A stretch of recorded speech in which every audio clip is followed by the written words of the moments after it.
Votre magazine culturel Arobase vous est présenté par le Conservatoire de l'Ouest Vaudois.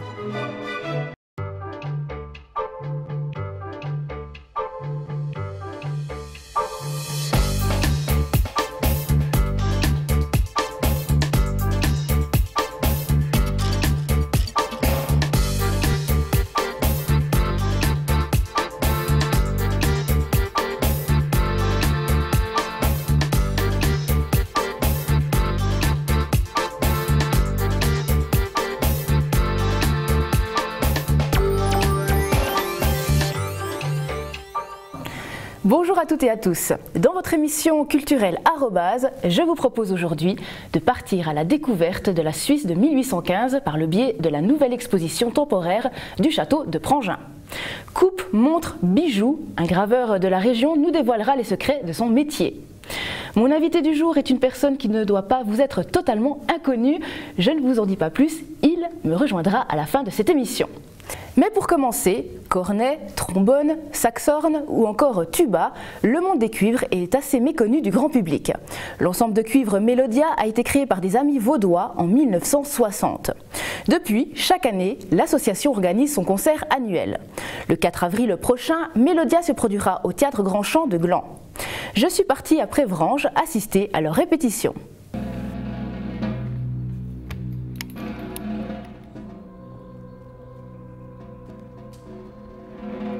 Melodia est un ensemble de cuivres plus communément appelé brass band.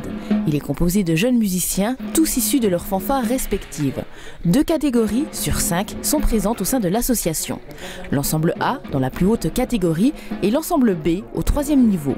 Mais entrer dans une telle association n'est pas si facile. Les gens, pour rentrer dans Melodia, ils font ce qu'on appelle une audition. C'est-à-dire qu'ils viennent ici, ils préparent une pièce devant 4-5 personnes qui définiront après s'ils ont le niveau pour pouvoir jouer dans l'ensemble ou pas. Cette année, le concert annuel est particulier. Cette année, on a mis l'accent surtout mis en avant un jeune compositeur vaudois, Théo Schmitt, d'Oron-la-Ville, qui a composé 2 pièces, dont une grosse pour l'ensemble cuivre Melodia A, qui est une symphonie qui dure 30 minutes et qui a été spécialement composée pour nous. Théo Schmitt est un jeune compositeur vaudois. Mais pour quelle raison l'avoir invité à composer pour Melodia? L'idée, c'est parti d'un camp de musique où Théo Schmitt, donc le compositeur, et moi-même on dirige à ce camp de musique qui est le camp de musique de la région de Lavaux.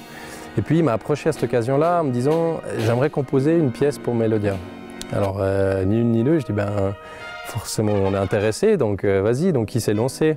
Et puis au final il nous a pondu une pièce d'1 demi-heure, donc une symphonie qui dure 1 demi-heure, qui est basée sur la contradiction, que ce soit en termes de mélodie, en termes de rythmique, en termes d'harmonie.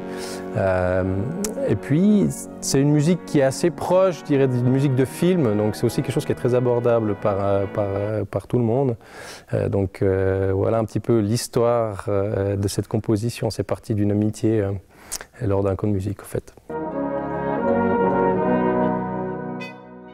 Une conteuse, un acteur et des percussionnistes se produiront avec le brass band. La pièce jouée cette année par Melodia s'intitule Panem et Circenses. Je vais essayer de raconter sans trop en dire non plus, pas dévoiler tout, mais en gros c'est l'histoire d'un esclave qui ne sait pas qui il est, et puis qui va devenir gladiateur et qui va aller combattre dans l'arène pendant les Jeux. Et puis tout ne va pas se passer comme prévu. Alors il va se retrouver dans un temple à converser avec un dieu. Et puis au fil de la conversation, il va peut-être prendre conscience de certaines choses et puis ça va l'amener quelque part. Mais voilà, je ne vais pas en dire plus pour garder la surprise. Chaque brass band a la possibilité de concourir en automne au championnat suisse de cuivre. Entre les concerts, les concours et la convivialité, faire partie d'un brass band, c'est également un challenge. Jouer dans un brass band, surtout d'un pareil niveau, c'est déjà une fierté, je pense, personnelle pour chaque musicien. C'est bosser au-delà de ce qu'on sait faire des fois. C'est vrai que on ne peut pas venir à la répétition sans avoir travaillé nos pièces à la maison auparavant. Donc ça nous demande beaucoup de travail personnel. Et puis une fois qu'on est sur scène et puis qu'on peut jouer au Stravinsky à Montreux ou bien au KKL à Lucerne, il n'y a rien de mieux que pour un musicien amateur.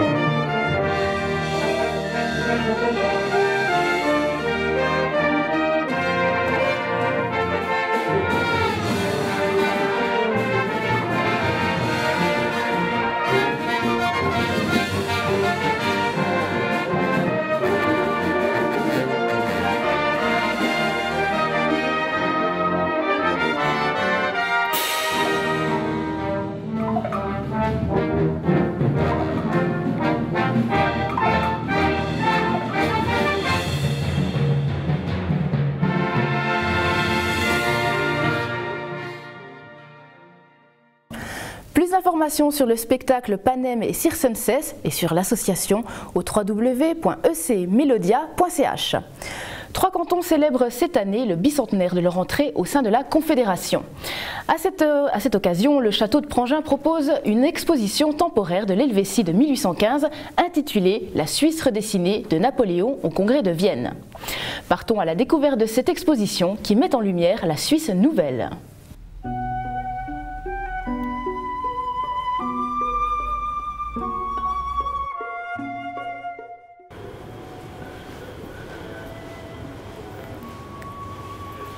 Bienvenue au château de Prangin pour l'exposition La Suisse redessinée de Napoléon au Congrès de Vienne.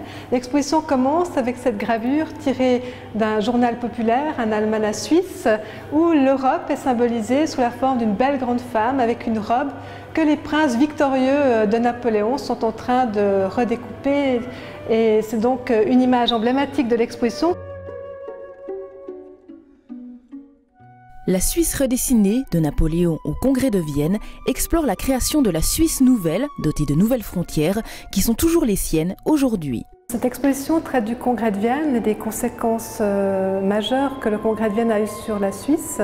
C'est à ce moment-là que les cantons du Valais, de Neuchâtel et de Genève entrent dans la Confédération et donc la Suisse est dotée de ses frontières actuelles.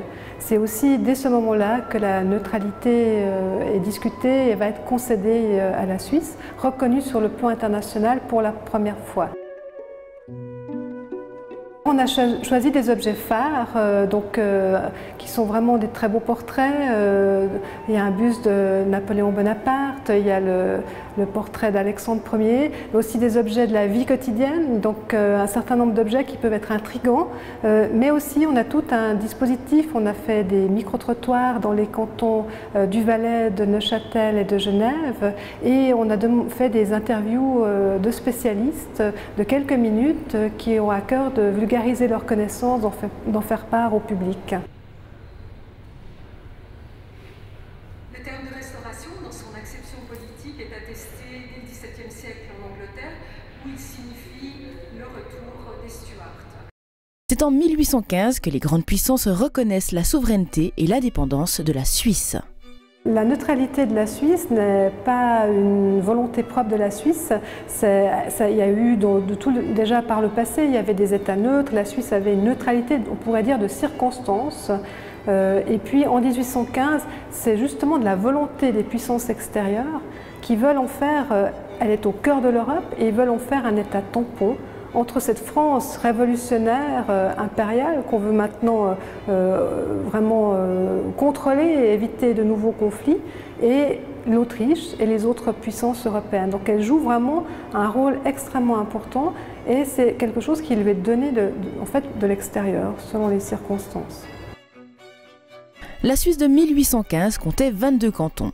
Berne recevait à cette date une grande partie des territoires de l'ancien évêché de Bâle, qui deviendra par la suite, en 1979, le canton du Jura. Le but de cette exposition n'est pas de rendre un hommage au bicentenaire des cantons du Valais, de Neuchâtel et de Genève. Alors, on n'a pas voulu faire véritablement un hommage, on a voulu discuter de comment se crée cette Suisse de 1815. Et c'est vrai qu'elle se crée, c'est des moments de crise en fait. À la chute de Napoléon, il y a des cantons qui voudraient revenir avant la Révolution. Il y a des cantons qui sont devenus vraiment, qui existent, qui veulent maintenir leur existence. Donc c'est une période de crise. Et les puissances vainqueurs de Napoléon sont là en fait pour les inciter à se donner une constitution, à ramener l'ordre intérieur et aussi justement décident de l'enjeu que représente la Suisse, un État au cœur de l'Europe, un État tampon, et de l'agrandir. Donc c'est pas vraiment un hommage parce qu'on peut dire que c'est les circonstances extérieures qui font cette Suisse nouvelle de 1815, mais après c'est les Suisses qui devront eux un peu mettre en œuvre cette nouvelle Suisse et voir dans quelle direction ils veulent aller. Pour le Musée national suisse, 2015 est l'occasion de revisiter l'histoire de la Suisse en 3 dates. 1315, au Forum de l'histoire suisse à Schwyz autour de la bataille de Morgarten, au Musée national de Zurich autour de Marignan en 1515 et 1815 et le Congrès de Vienne au château de Prangin. L'exposition temporaire est à voir jusqu'au 13 septembre prochain au siège roman du Musée national suisse. Pour tous les détails de l'exposition, rendez-vous au www.nationalmuseum.ch. Arrobas se termine le 18 juin prochain. Jusqu'à cette date, je vous propose de découvrir des métiers insolites de la région. Cette semaine, je suis partie à la découverte d'un graveur avec une grande expérience, Bernard Ditzoff. Cet homme de 53 ans est à son propre compte. Il a également ouvert une galerie dans son atelier situé à Coppet. De la gravure traditionnelle à la gravure héraldique, portrait.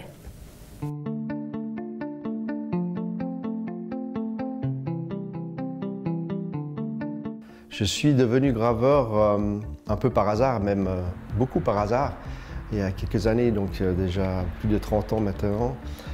J'avais 16 ans, je ne savais pas trop quoi faire de ma vie, de mon futur. Donc une amie qui travaillait dans une grande société horlogère à Genève, sur la place, m'a fait venir pour montrer un petit peu les divers métiers de cette entreprise. Et elle m'a montré en particulier son métier de polisseuse sur bijoux. Donc j'ai regardé comment elle faisait, et puis c'est vrai que c'est pas quelque chose qui m'a vraiment plu, mais à côté de ça, il y avait un monsieur qui travaillait des montres et il les sculptait, il gravait. Donc ça, je suis tout de suite en fait parti regarder ce monsieur qui travaillait de ses mains sur ces super objets. Et c'est là que j'ai vu ça et ça m'a tout de suite pris et passionné. Moi, j'avais toujours un rêve, en fait, c'était de me mettre à mon compte une fois, d'être seul et de travailler pour moi. Et puis, en fait, à 40 ans, maintenant j'en ai 53, ça fait à 39 ans, je me suis mis à mon compte, donc à Coppet. Et maintenant, ça fait 14-15 ans que je travaille pour moi, j'ai divers clients. Et puis, j'ai beaucoup de travail, beaucoup de plaisir, toujours, la passion est toujours là. Et voilà. Donc là, j'ai fait beaucoup de pièces uniques sur des divers sujets, sur des cadrans de montres où j'ai tout sculpté, par exemple un portrait ou des paysages ou des écritures spéciales de pays. Et ça, là, il y a de la demande dans la pièce unique. Autrement, j'ai beaucoup d'alliances, je grave beaucoup d'alliances pour divers bijoutiers où ils font la bague et ils me donnent l'alliance pour la graver à la main. Parce qu'ils préfèrent que ce soit gravé à la main que fait par une machine. Parce que déjà, il n'y a pas d'âme et la gravure s'use très vite. Donc avec mon coup de patte, ça donne une plus-value aussi à l'alliance. J'ai eu l'occasion où j'ai travaillé sur d'innombrables objets, des pièces uniques très rares, avec des montres de luxe, des coupes, des bijoux pour des stars comme ça. Mais un des plus grands souvenirs que j'ai, c'est donc d'avoir gravé la Coupe de l'América pour Alinghi, où je l'ai gravé les 2 fois, en 2003 et en 2007, pour les 2 victoires. Et j'avais proposé une idée à Alinghi de la graver où il voulait, quand il voulait. Donc ça s'est fait, ça s'est réalisé. J'ai pu la graver donc, au Club nautique de Genève. Et je gravais pendant le bol d'or, donc au Club nautique. Et tous les gens du club, pendant le bol d'or, pouvaient voir le graveur graver en direct l'America's Cup. Ça, c'est un souvenir incroyable.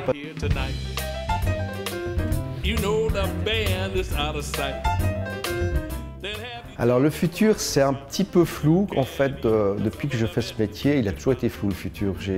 Je pense que j'ai pas un métier d'avenir. En fait, c'est un métier qui n'a jamais eu d'avenir.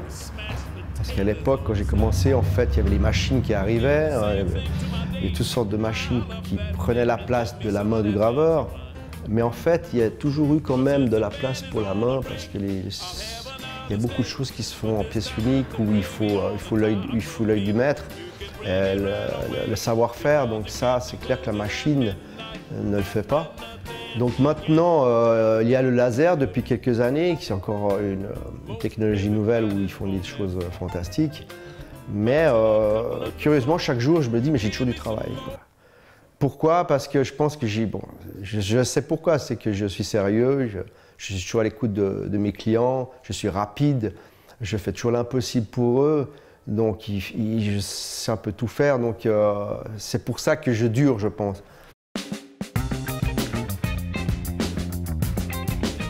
Le métier artisanal, c'est un peu ma fierté d'avoir réussi avec un métier comme ça, à faire vivre une famille, avoir une maison, se faire plaisir. Le restaurant, je veux dire, c'est génial, quoi.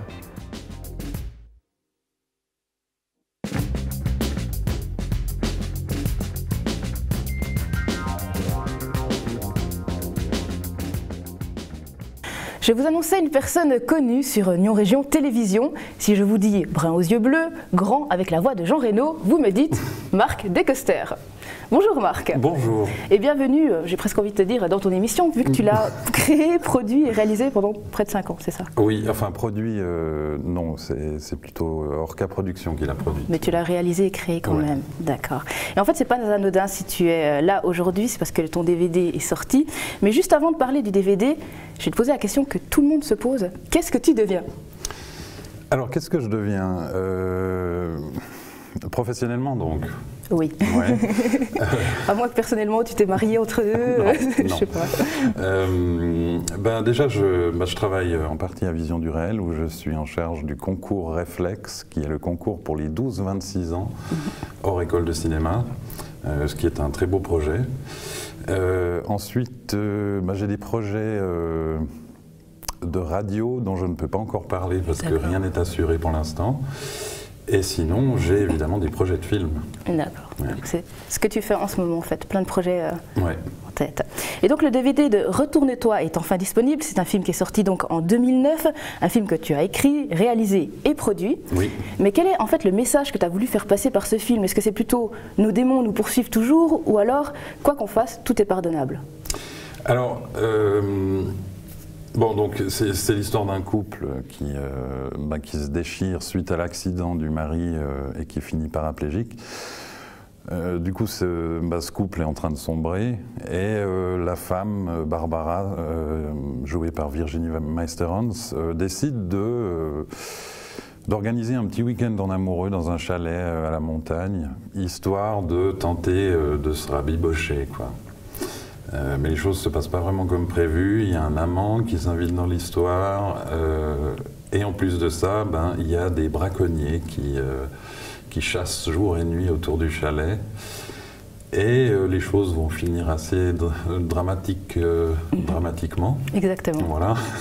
Surtout que le film est un petit peu fait en deux parties en fait. Oui. Vraiment la partie d'abord axée sur le couple et l'autre partie axée plus sur les chasseurs, disons. Voilà, on va dire ça. Ouais.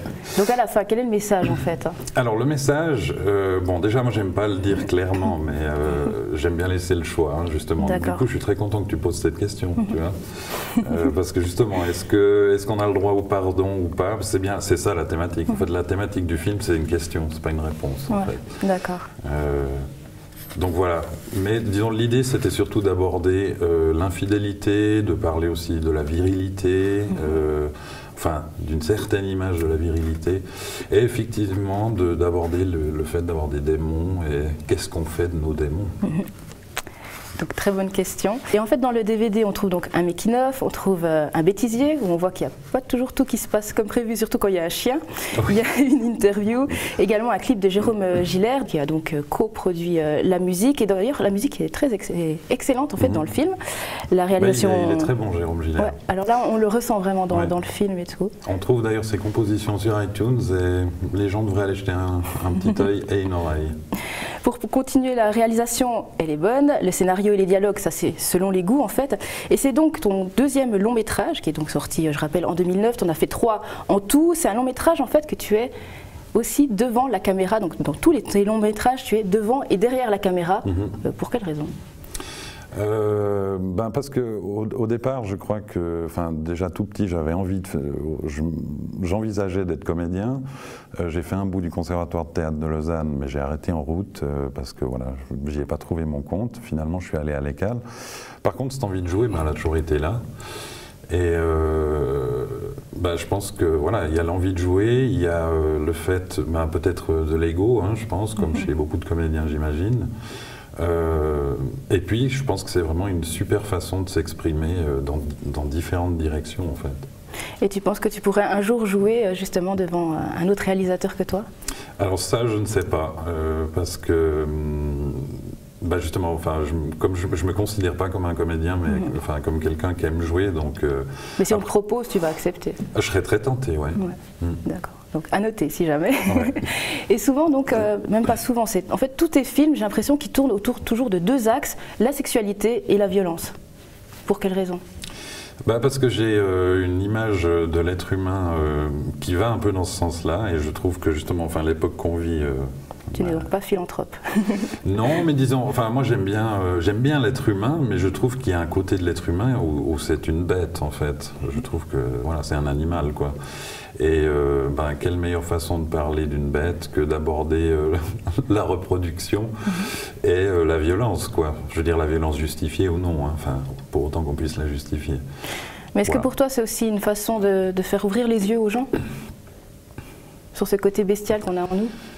Disons, oui, c'est-à-dire, moi, j'aime raconter les histoires de personnages qui sont un peu extrêmes, quoi, parce que je pense qu'on a tous ça en nous, ce côté extrême. Donc, j'espère que ça fait écho chez certaines personnes, soit qui s'y reconnaissent, soit qui rejettent en bloc.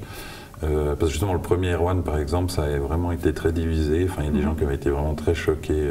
Par la violence, l'extrême violence, en fait. Et d'autres que ça faisait rire. Donc on était vraiment dans les opposés. Donc mais ça, je trouve que c'est intéressant. Et donc Marc, tu as lancé l'association Wake Up Film, donc une association qui défend les films indépendants et à petit budget. Et où est-ce qu'elle en est en fait cette association ? Elle continue, c'est-à-dire qu'avec cette association, j'ai produit les 3 longs métrages, et puis là, je suis sur une prochaine coproduction avec une boîte lausannoise. Donc Wake Up Films fait son petit bonhomme de chemin et avance vers des projets un peu plus ambitieux petit à petit, quoi. Et justement, ton futur projet un peu plus concret ? Alors, j'ai pas encore la phrase choc, mais en gros, c'est l'histoire... c'est une espèce de drame d'aventure, saupoudré d'humour quand même, qui se passe en Suisse. C'est un long métrage donc, et ça se passe entre Nyon et Lucerne, et ça évoque en fait l'apparition d'étranges lueurs dans le ciel, alors ovni ou pas. À voir. Et en gros, c'est l'impact que ces lumières ont sur différentes couches sociales de la société suisse. Et on pourra le voir quand ? Alors on est en train de bosser sur on est en pleine pré-prod, en train de faire les dossiers, voilà. Idéalement, on aimerait tourner en hiver 2016, donc janvier ou février, à voir. Ça, c'est dans un monde idéal. Donc j'espère qu'on pourra le voir courant 2016. Quoi. Donc en tout cas, des projets plein la tête. Ouais, non, il y a déjà 3 films prévus, donc même Erwan... Tout va bien en fait, Marc. Ouais, puis Erwan risque de venir refaire un petit tour de piste. Donc on verra ça. Ouais. Donc Marc, je rappelle que ton DVD Retourne-toi est disponible en ce moment. C'est donc un film qui est sorti en 2009. Je te souhaite une très bonne continuation et je te dis à bientôt. À bientôt, je te remercie beaucoup. Nous terminons cette émission par un extrait du film Retourne-toi. Prochaine édition le jeudi 9 avril. Bon week-end à tous. Bien, parce que si j'ai éventuellement envie d'aller baiser ailleurs, c'est pas parce que t'es dans une chaise roulante, c'est parce que t'es une lopette. Dis pas ça, Barbara. Toi la ferme, hein. Dis pas ça, Barbara. C'est un handicapé.